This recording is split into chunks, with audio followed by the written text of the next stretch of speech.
अस्सलामुअलैकुम वरहमतुल्लाहि वबरकातुहू। क्या हाल हैं आप सबके।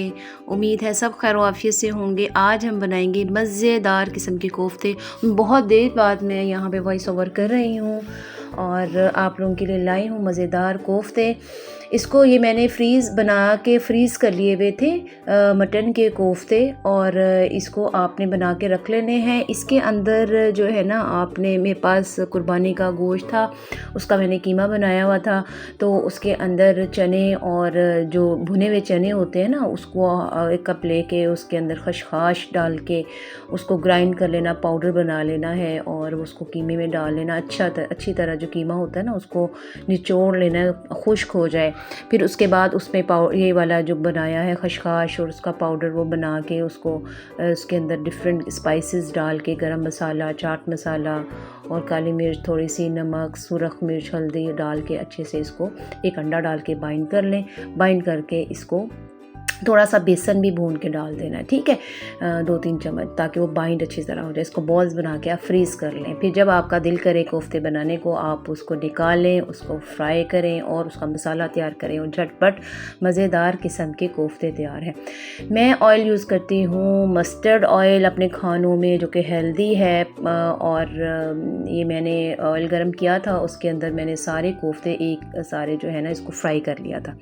अब मैं क्या करूँगी, इसका मसाला तैयार करूँगी। इसके अंदर मैंने 3 नॉर्मल किस्म के अनियंस लिए थे, प्याज, उसको अच्छे से मैंने काट लिया था, स्लाइसेस में काट के इसको मैंने अब फ्राई कर रही हूँ।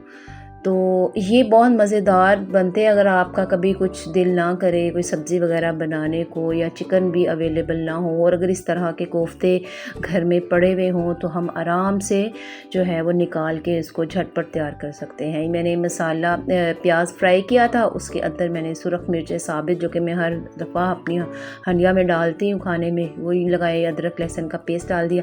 अब ये मैंने टमाटर का पेस्ट और एक कप जो था वो दही का डाला, और जो मैंने प्याज फ्राई किया था मिर्चों और अदरक लहसुन के पेस्ट के साथ, उसको डाल के इसको पेस्ट बना लिया।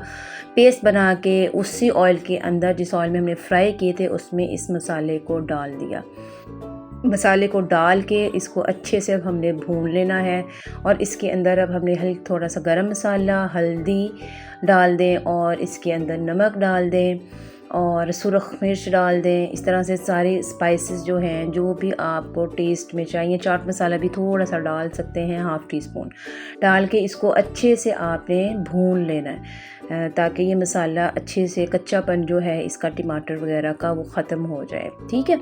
और थोड़ा सा मसाला मैंने और ऐड किया। अब इसको अच्छी तरह से, अब ये पकने लग गया है, इसको करके थोड़ी सी मैंने काली मिर्च भी डाल दी थी गरम मसाले के साथ।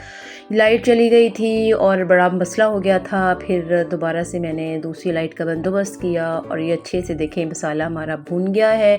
और अब मैंने इसमें जो फ्राई किए हुए कोफ्ते थे वो ऐड कर दिए। हल्के हाथ से आपने करना है और इसको आपने पकने देना है थोड़ी देर ना, ताकि इसका सारा अरोमा वगैरह इसके अंदर आ जाए। और इसको फिर आपने ग्रेवी जितनी आपने थोड़ी सी बनानी है, वो इसकी ग्रेवी बना लें। तो हल्की सी ग्रेवी ज़रूर रखिएगा, क्योंकि बिल्कुल खुश्क भी अजीब से लगते हैं। ये डिफरेंट किस्म के हैं, ग्रेवी वाले हैं, वैसे बगैर ग्रेवी के भी होते हैं। हल्की सी ग्रेवी थी, इसको मैंने अच्छे से थोड़ा सा और पका लिया। तो हमारे ये मज़ेदार किस्म के कोफ्ते तैयार हैं। पसंद आए तो ज़रूर बताइएगा। अस्सलामु अलैकुम वरहमतुल्लाहि वबरकातुहू।